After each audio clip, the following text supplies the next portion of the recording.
What is a CV? A CV, or a resume, is a document that summarizes your skills, education, and experience. A CV is required when you're applying for jobs. It gives the employer a quick overview of you and whether you're qualified for the job that you're applying for. Therefore, it's important to know what to include and how to make a good CV. Remember, this is what the employer will look at when deciding whether a person is suitable for a role or not. Therefore, it's very important to provide correct and relevant information that allows you to show why you're qualified for a specific job. It's important to keep the CV to 1 to 2 pages with a simple and organized layout, and you can include subheadings and dates. Now let's go through the different sections that you should include in your CV. So to begin with, you need your name and contact details. So this needs to be your full name and your contact details, a profile, your strengths, education, experience, interests or hobbies, and references. Please note that you should include all of these different sections. However, the order that you put them in is up to you.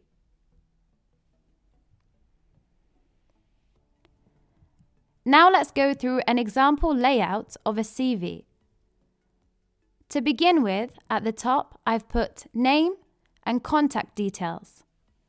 So contact details should include your address, email, and phone number.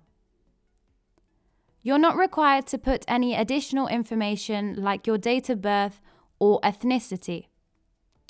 Note that you can also add your LinkedIn account if you have one, or your website or blog. Then we move on to the profile. So in this section, you should include a brief overview of your educational and work achievements, alongside your key skills and your aspiration, so what you want to achieve in the future. So it's just a quick summary of yourself. Remember to keep it concise and to the point. Try to also make it interesting and something that stands out. Employers will be reading many CVs, therefore make sure you outline key skills that make you suitable for the job that you're applying for. For example, if you're still studying at university and you're looking for a retail job, then in the profile you can talk about what opportunities you're looking for and any key skills that you have. For example, if you've previously worked in retail, or you have great communication skills, or you're till trained, etc. The next part is your strengths. So here you need to include skills that you can offer and that are suitable for the job that you're applying for. Some general good skills to include are communication skills, IT skills, customer service skills. Again, if we go back to the example of applying for a retail job, you can put strengths that are relevant to the job, because this is what the employer will be looking for. For example, things like good communication skills, working well under pressure, working well in a team, etc. The next section is education. As you can see, I've included the school, sixth form or college, and university, alongside the grades and also the dates attended.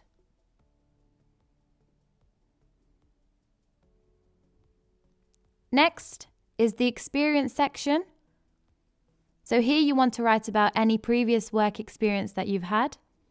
So you would include the name of the role, the company you worked for, and then just give a brief explanation of your role, responsibilities, and skills that you acquired.